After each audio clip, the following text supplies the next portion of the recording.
This is Find Your Dream Job, the podcast that helps you get hired, have the career you want, and make a difference in life. I'm your host, Mac Pritchard. I'm also the founder of Mac's List. It's a job board in the Pacific Northwest that helps you find a fulfilling career. Every Wednesday, I talk to a different expert about the tools you need to get the work you want. Find Your Dream Job is brought to you by Top Resume. Top Resume has helped more than 400,000 professionals land more interviews and get hired faster. Get a free review of your resume today. Go to maxlist.org/topresume. It takes time to find the right job, sometimes months or even longer. And as time goes by, you might become frustrated, discouraged, and even overwhelmed as you look for work.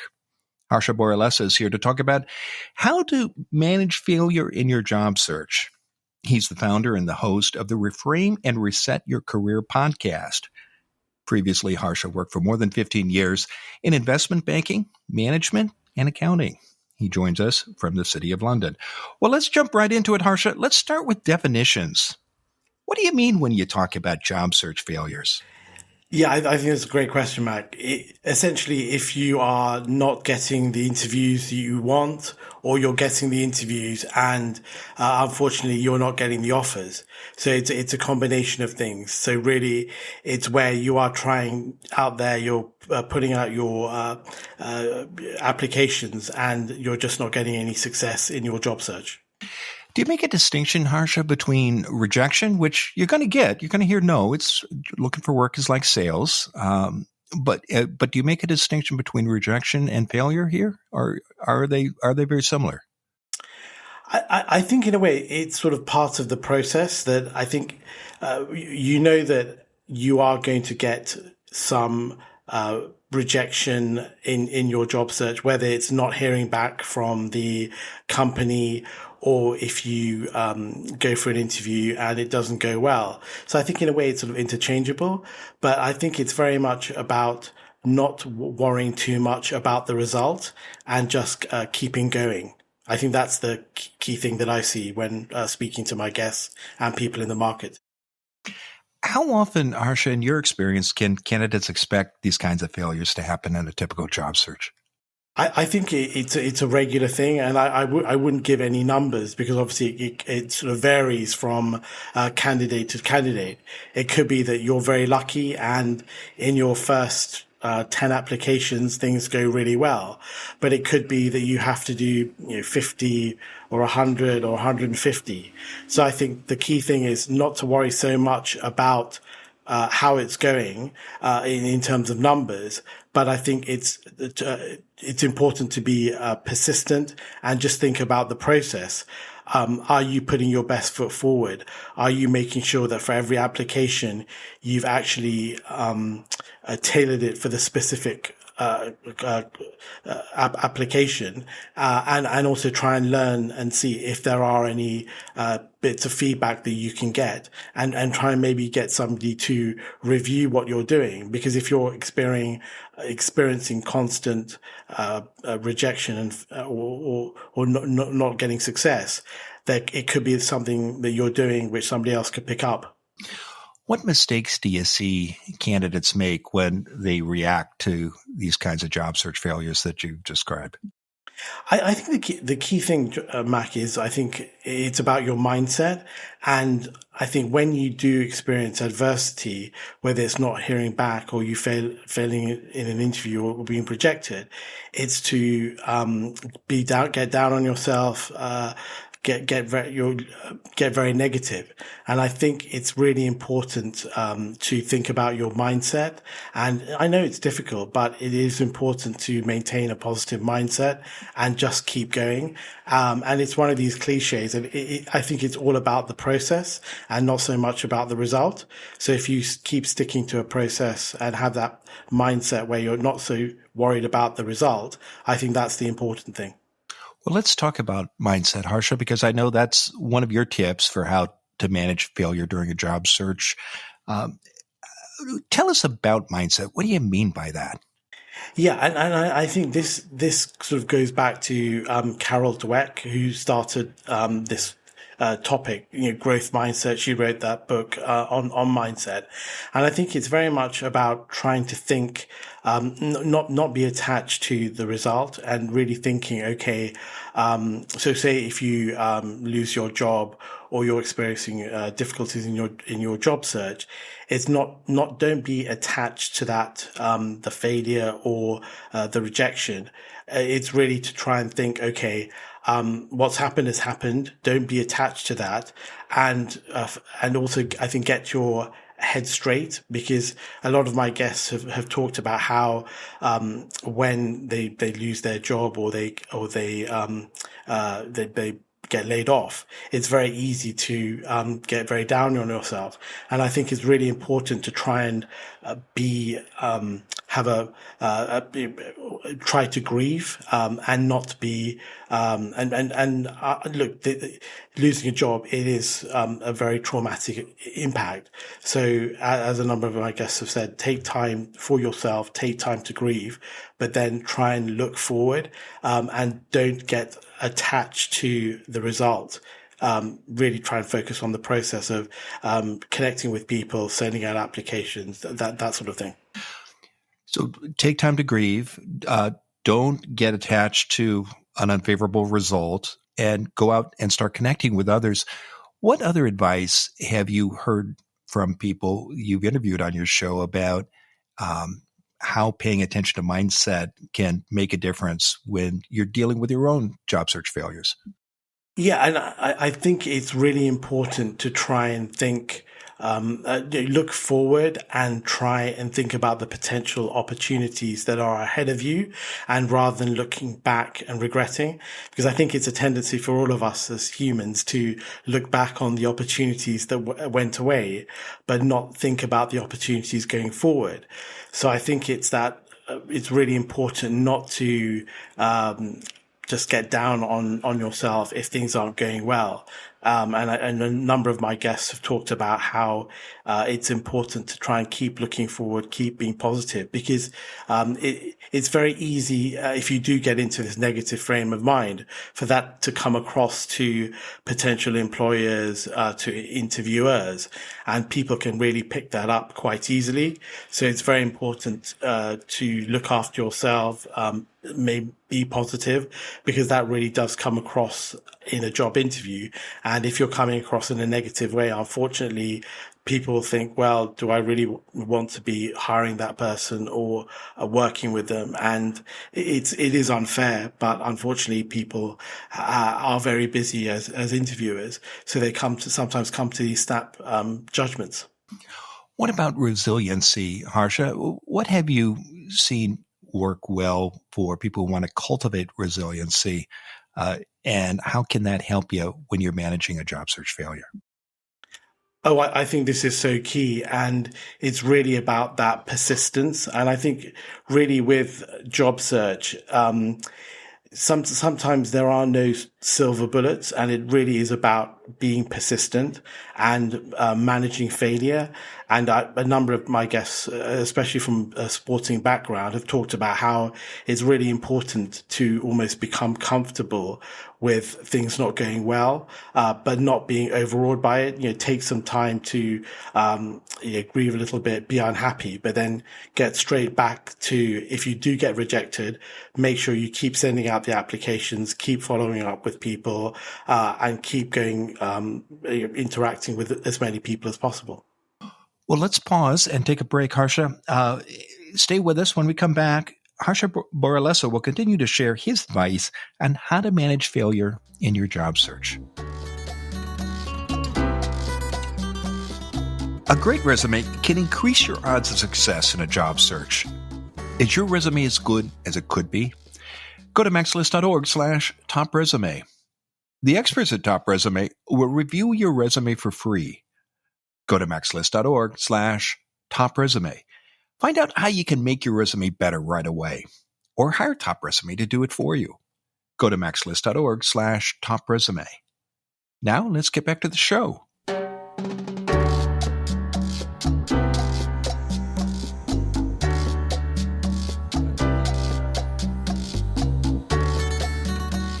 We're back in the Max List studio. I'm talking with Harsha Boralessa. He's the founder and the host of the Reframe and Reset Your Career podcast. Previously, Harsha worked for more than 15 years in investment banking, management, and accounting. He joins us from the City of London. Now, Harsha, before the break, we were talking about how to manage failure in your job search. And we closed that first segment by talking about the importance of persistence and how that's a good habit that resilient people cultivate and practice. Another idea that I know you recommend for people managing failure in a job search is to create and follow a strategy. Let's talk about strategy. What do you mean by this, Harsha, a job search strategy, and why is it important?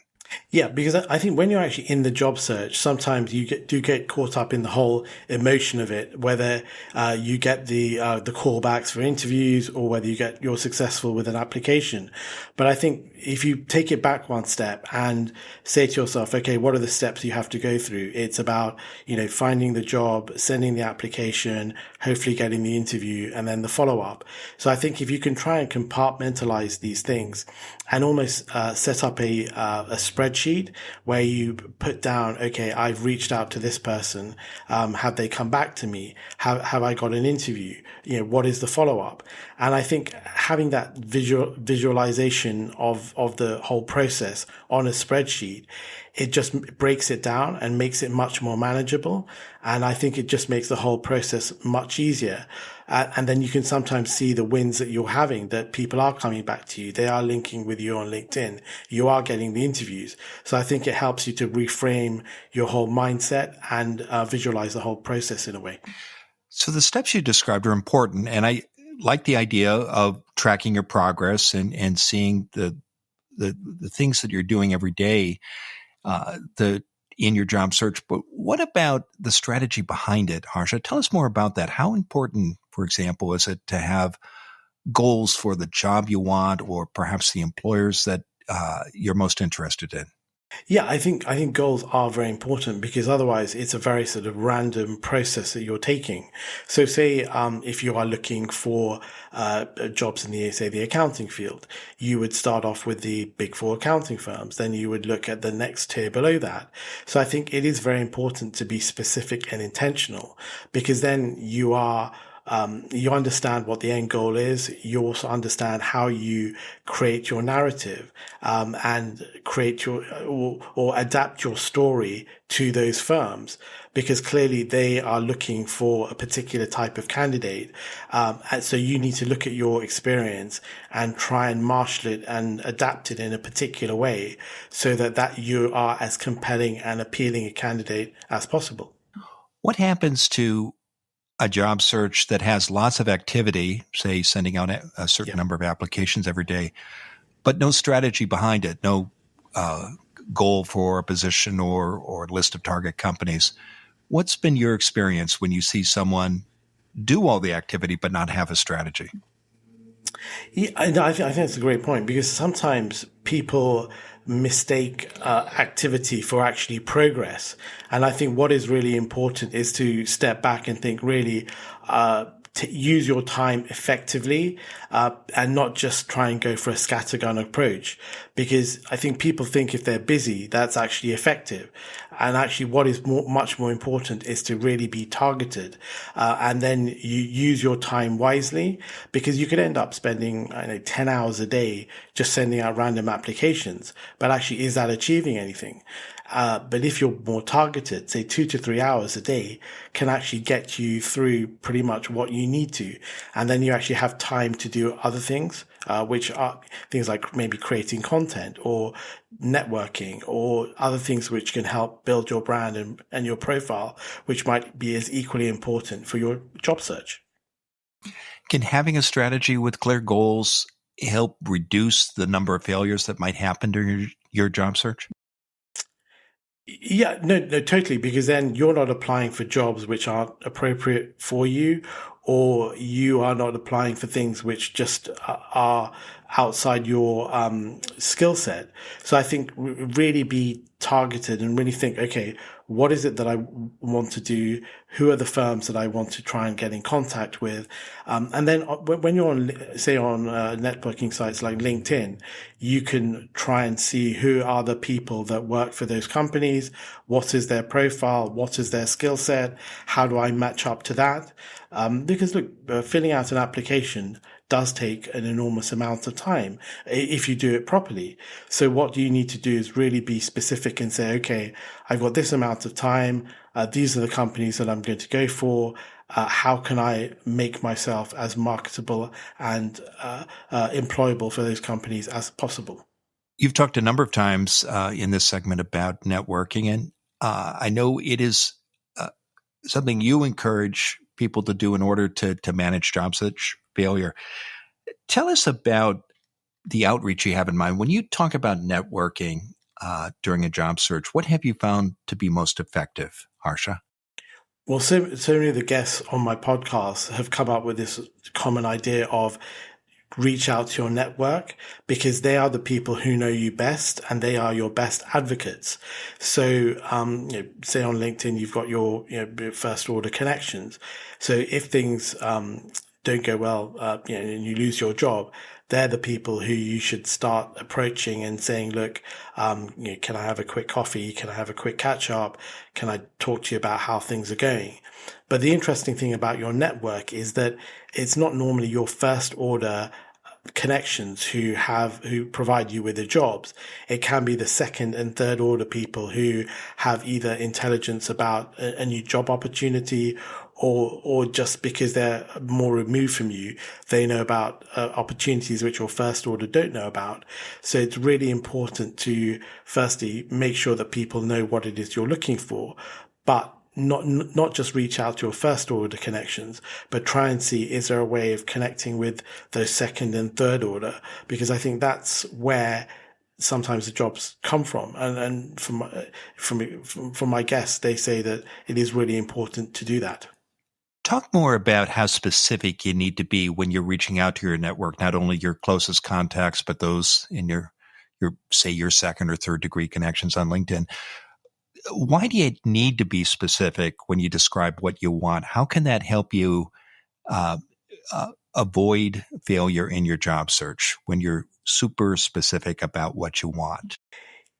Yeah, I think people have limited time, so you need to respect people's time and value people's time. So if you are super specific and say, well, actually, say for example, if you see a job in a company where one of your connections works, you can simply say, look, do you know somebody in that department?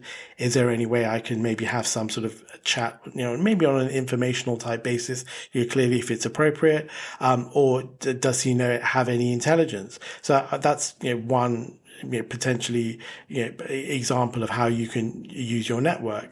But also say if you are reaching out to people, and saying, look, this is what I'm looking for. This is my experience, and really try and use that time wisely, with that person, because you just don't want to waste, his or her time, because we're all busy, and most people are pretty helpful, but I think make it as easy as possible for that person to help you. Many listeners might be reluctant to reach out to someone they don't know well or know at all to ask for help. What have you seen work, Harsha, in making requests? What should people do specifically when contacting someone in their network, especially perhaps a second or third degree connection? And what should they ask for when they're making that request? I think you have to be careful about asking for too much too quickly. So maybe if you don't know that person too well, you could simply just say, I came across you because you're connected to so and so. Maybe look at the work that they do and say, I like this article you did, or I like this comment you made on social media. And then first of all, try and connect. But then once you've had made that connection, I think whatever ask you're making, it should tend to be quite small to begin with. So maybe you can say, I've got a couple of questions. Maybe can I email them over to you? Or if you have 5 minutes, can I talk about these specific things? So I think make it as easy as possible for that person to help you. And clearly don't ask for a job or some very large favor straight away, because that is not going to come across well to that other person. Well, it's been a terrific conversation, Harsha. Now tell us, what's next for you? Well, I'm trying to continue to build up the podcast and the YouTube channel. So at the moment, I've had over 60 episodes, and you've also kindly appeared, Mac. So really trying to build that up. I'm also potentially trying to start a newsletter in the next few months. So just to expand my reach and to develop my writing as well. Well, terrific. I know listeners can learn more about your show by visiting Apple Podcasts, where they'll find Reframe and Reset Your Career. And you also invite listeners to connect with you on LinkedIn. And as always, I hope if they do reach out to you there, that they will mention they heard you on Find Your Dream Job. Now, Harsha, given all the great advice you've shared today, what's the one thing you want a listener to remember about how to manage failure in your job search? I think that the key message is it's about execution, Mac, and there are lots of theories and ideas out there, which clearly are very important. But I think it's about every day just making sure you do something. And I think there are many listeners who find the job search very hard. They find failure hard, like all people. But I think you've just got to keep powering through, keep executing. And hopefully if you do something, even if it's very small every day, that will get you to your goal and ultimately your dream job.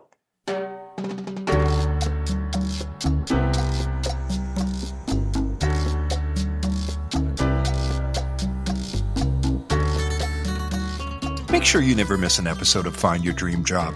Subscribe to our free podcast newsletter. You'll get information about our guests and transcripts of every show. Go to maxlist.org/newsletters. Again, that's maxlist.org/newsletters. Next week, our guest will be Christy Steele. She's a senior human resources manager at Forth. It's a nonprofit working to electrify transportation. Christy has spent her career at mission-centered organizations. She's also a Gallup-certified strengths coach. An interview gives you the chance to show why you're the right person for the job. And when you focus on your strengths as you make your case, you're more confident, energetic, and persuasive. Join us next Wednesday when Christy Steele and I talk about how knowing your strengths makes you a stronger candidate. Until next time, thanks for letting us help you find your dream job. This show is produced by Max List. Susan Thornton-Hoff schedules our guests and writes our newsletter. Lisa Kislen-Berry-Anderson manages our social media. Our sound engineer is Matt Fiorillo. Ryan Morrison at Podfly Productions edits the show. Dawn Mole creates our transcripts, and our music is by Freddie Trujillo. This is Mac Pritchard. See you next week.